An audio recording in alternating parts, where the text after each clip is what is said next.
کہ بلوچستان میں ہنا اوڑک کے علاقے ببری سے اغوا کیے گئے تمام افراد کو بحفاظت بازیاب کرا لیا گیا ہے، جس کے بعد متاثرین نے کوئٹہ میں جاری دھرنا ختم کر دیا۔ وزیر اعلیٰ بلوچستان میر سرفراز بگٹی دھرنا کمیٹی اور لاحقین سے ملاقات کے لیے احتجاجی مقام پر پہنچے ہیں۔ مظاہرین سے خطاب میں میر سرفراز بگٹی نے شہداء کے بچوں کی 16 سالہ تعلیم کے اخراجات حکومت کی جانب سے برداشت کرنے کا اعلان کیا۔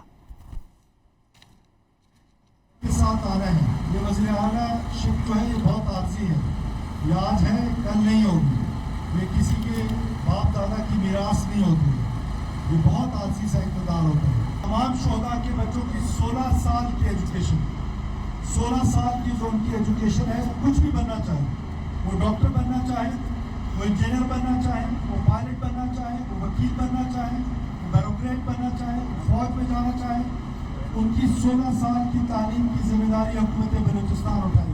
پاکستان کے خلاف انٹرنیشنل سازشیں ہو رہی ہیں، ان سازشوں میں ایک سازش وائلنس کی ہے، ہمارے قتل و غارت کی ہے، دوسرا وہ سازش اس کا الزام بھی ہم نے الٹا اپنے اداروں پہ لگانا ہے۔